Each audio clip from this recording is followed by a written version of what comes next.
Mutual fund, जिसे हिंदी में पारस्परिक निधि कहते हैं, किंतु इसका अंग्रेजी नाम अधिक प्रचलित है। म्यूचुअल फंड एक प्रकार का एक सामूहिक निवेश होता है। निवेशकों के समूह मिलकर स्टॉक, अल्पावधि के निवेश या अन्य प्रतिभूतियों में निवेश करते हैं। इसी प्रकार की और भी न्यूज के लिए चैनल को सब्सक्राइब जरूर करें।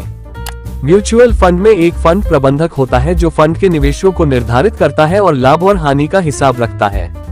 इस प्रकार हुए फायदे नुकसान को निवेशकों में बांट दिया जाता है।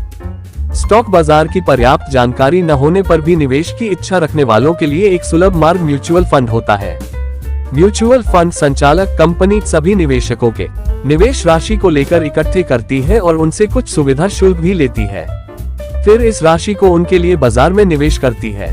इनमें में निवेश करने का फायदा यह है कि निवेशक को इस बात की चिंता करने की जरूरत नहीं होती कि आप कब शेयर खरीदे या बेचे, क्योंकि यह चिंता फंड मैनेजर की होती है। वही निवेशक के निवेश का रखरखाव करने वाला होता है। एक दूसरा लाभ ये भी होता है कि छोटे निवेशक बहुत कम राशि जैसे 100 रुपए प्रति माह तक निवेश कर सकते हैं। म्यूचुअल फंड के शेयर की कीमत नेट एसेट वैल्यू या NAV कहलाती है।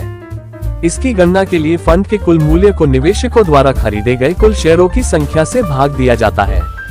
भारत में काफी सारे म्यूचुअल फंड स्कीम है और बाजार में कोई भी फंड हाउस जब कोई नई योजना निकालता है तब इससे जुड़े सभी नियमों, शर्त और दूसरी बातों की जानकारी securities and exchange board of India SEBI को अनिवार्य रूप से उपलब्ध कराता है। ये जानकारी जिस दस्तावेज के द्वारा सेबी को दी जाती है उसे स्कीम का ऑफर डॉक्यूमेंट कहते हैं। इसमें इन्वेस्टमेंट का उद्देश्य, जोखिम कारक, लोड व अन्य व्यय आदि से जुड़ी पर्याप्त जानकारियां दी गई होती हैं। म्यूचुअल फंड संचालन करने में advisory, custodial, audit, transfer agent व ट्रस्टी फीस और एजेंट कमीशन आदि कई मदों में व्यय होता है। ऑफर डॉक्यूमेंट में इन मदों में किए जाने वाले व्यय के बारे में पूरी जानकारी दी गई होती है। इसके अलावा ये भी बताया गया होता है कि स्कीम में निवेश करने पर निवेशक को कौन कौन से शुल्क देने होंगे, जैसे entry load, exit load, switching charges, recurring expense आदि। म्यूचुअल फंड के अनेक प्रकार होते हैं। सबसे पहली है सूचकांक योजना।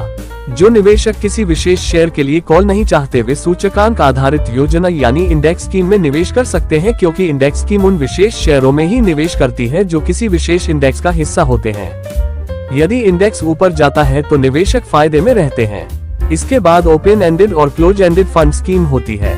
ये यूनिट जारी करने के अनुसार दो प्रकार के होते हैं। ओपन एंडेड फंड योजना के जीवन काल में किसी भी समय यूनिट जारी किए जा सकते हैं या उनका भुगतान कर सकते हैं। क्लोज एंडेड फंड बोनस या राइट निर्गम को छोड़कर योजना के अंतर्गत कोई भी नया यूनिट जारी नहीं कर सकते हैं। इसी ही कारण से ओपन एंडेड योजना की इकाई पूंजी में शेयर की ही तरह उतार चढ़ाव हो सकते हैं, जबकि क्लोज एंडेड के मामले में ऐसा नहीं होता। एक अन्य प्रकार लार्ज कैप और मिड कैप फंड होता है। अधिक जोखिम लेने की क्षमता वाले लोग स्मॉल या मिड कैप स्कीम का चुनाव कर सकते हैं।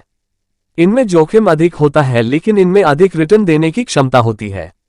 शेयर बाजार में लंबी अवधि का निवेश लाभदायक होता है और अल्पावधि निवेश करने वालों के लिए जोखिम अधिक होता है। इसी प्रकार से ग्रोथ फंड भी होता है। ग्रोथ फंड की सहायता से अधिकतम फायदा प्राप्त करने का प्रयास किया जाता है। डिविडेंड फंड भी होता है। यदि कोई निवेशक डिविडेंड फंड में निवेश करता है तो कंपनियों द्वारा समय समय पर दिए जाने वाला डिविडेंड भी निवेशक को मिलता रहता है। वैल्यू फंड भी म्यूचुअल फंड में होता है।